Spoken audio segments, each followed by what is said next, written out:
hear there's people in the background that are like, "Ah," like screaming and Yeah. like doing stuff. Yeah. And Well, I've seen crazy things in churches. I know. I've seen in people churches rolling around in the aisles. Yeah, he's breakdancing in the spirit. Like all kinds of right. So it's not so much an idea of how a person of a different faith would look at this. Sometimes the issue is that people are like, there's only one right answer, and if you're not saying the answer that's found in our text, whether it's whatever religion you are, sometimes people get a little bit, I don't know, is what passage is that found in? It's like, just hang on a sec. I'm taking the passage and I'm applying my own experience to it to try to, because all you really have is your own experience.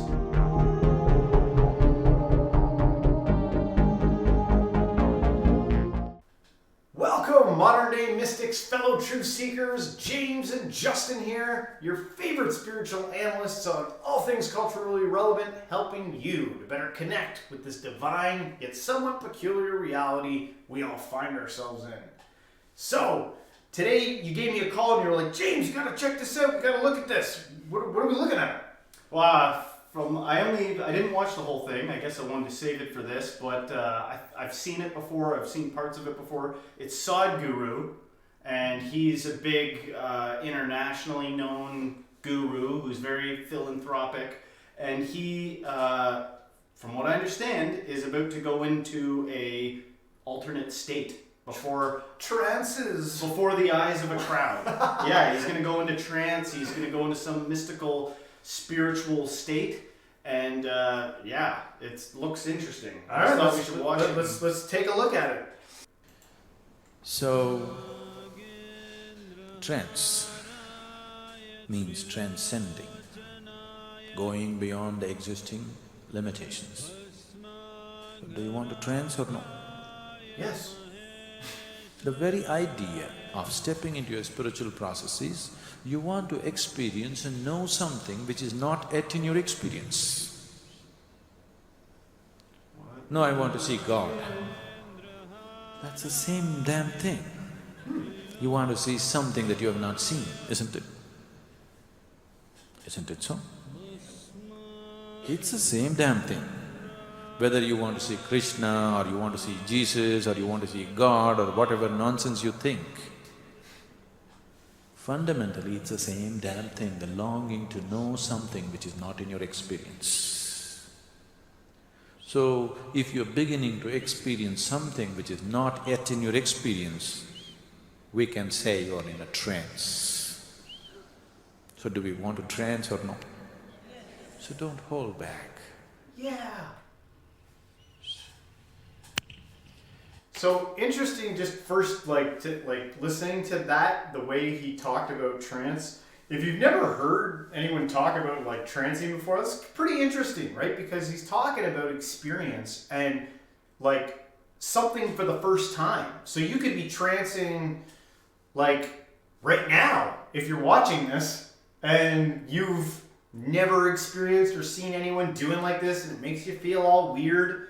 And this stuff I can understand, like especially like in Western cultures. If you're not used to any of this type of stuff, this might seem like so weird. Well, yeah, when I was growing up, the word trance was a type of house music you'd hear in clubs. Yeah. And, with Hey, zero... but maybe the first time you heard that trance music and you're busting it out, that might have You been were in a trance. trance. Maybe that's why they call it that. You mix hardcore club drugs with... Oh, jeez. No, but it's funny with guys like Sadhguru and Osho and that kind of thing. Sometimes I'm like just almost absorbing. It's almost like you can go into a trance watching these guys or listening to them. Yeah. All right, let's give him a little bit longer here. Let him go.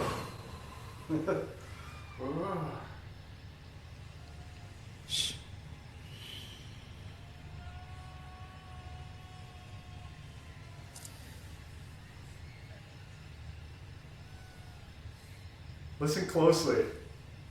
Look at that statue. Ridiculous. Hey. Jeez, you're the people? How isn't there a million memes of Sadhguru?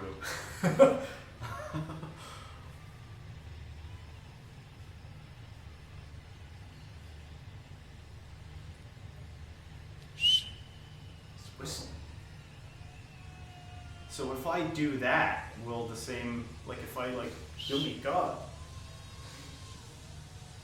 maybe, does copying it have the same effect? Like if you just,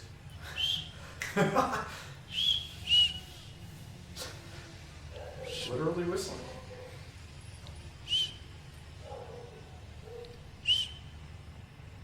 that's a pretty epic statue. All right. So there you have it. Sadhguru trancing out. One Weird thing. and wild stuff. Well, one thing I was thinking about is that, like, he comes from a background of like yoga, and if you've looked into yoga or meditation or anything like that, even maybe shamanic breathing, that stuff does put you into an altered state. And I'm sure someone like him has done it for probably 10,000 hours plus, that type of stuff. Well, MIO, in my opinion, alternate states are everything from, you like if you drink a coffee too fast, you're in an altered state. Yeah. When you go for a drive and you're kind of zoned out and you forget how you got to your destination, that you kind of go into an altered state, right? Yeah. So there's lots of altered states. You know, one of my favorite altered states is like right before I fall asleep, that weird hypnagogic kind of state that you go into in between dream and waking life. Like that's a little bit of an altered state. Yeah. And so for just thousands of years of practice, people practicing and writing down their experience, you know, maybe we gathered these practices and ideas. Yeah. It would like, I don't know, maybe later we can find a video where he explains exactly what's going on here and how he got into this state. Yeah, we'll look into it. I noticed one thing he was doing, like the rubbing of the hands, and I think that whistling. You could even see him when he was holding his hands out. He was like kind of like curling his. I think he was just trying to like feel, like really get in touch with like his body and feel himself. And that's what all that is like letting go and feeling your body in like every way that you possibly can. Right. There might be something to that and doing that. So It's funny how people get weirded out though. Like, what if I, you know, was some kind of just outside the box thinker and I had a really strong imagination and, you know, imagining energy traveling between my hands was just, I had such a strong imagination that I got something out of that. Yeah. Or aping or faking it till you make it of some kind of like conjuring a state of peace or transcendence, you know, who's to say that that's not valid? Yeah. Who's to say that's not a little bit of what's going on here? Yeah. And you could also look at it judgmentally. Like, I'm sure if maybe you were from like another faith or something, imagine like a Christian might look at that and be like, that's demonic or evil, maybe. But like listening to if you could hear there was people in the background that were like, ah, like screaming and like doing stuff. Yeah.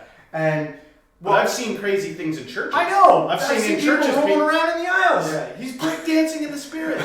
Like all kinds of right. So it's not so much an idea of how a person of a different faith would look at this. Sometimes the issue is that people are like, there's only one right answer, and if you're not saying the answer that's found in our text, whether it's whatever religion you are, sometimes people get a little bit, I don't know, is what passage is that found in? It's like, just hang on a sec. I'm taking the passage and I'm applying my own experience to it to try to, you know, because all you really have is your own experience. I don't have other people's experiences. No. But if I go home where it's not embarrassing and there's not a bunch of people watching and I give that a try, you know, letting my eyes roll back into my head and, you know, why not run the experiment? Sadhguru claims that, you know, you're a chemical factory and however you want to feel is accessible to you. Yeah. So, I don't know. I find it interesting. Yeah, definitely interesting. Let us know what you guys think. We'd love to hear about what you got to say in the comments. Is it wacky tobacky? Is it freaking crazy? Or is there something there? Maybe there's something to be found within all that. Let us know. We'd love to hear it from you. And if you like the episode, don't forget to hit the like, subscribe, share with a friend. And everybody, until next time, stay spiritual.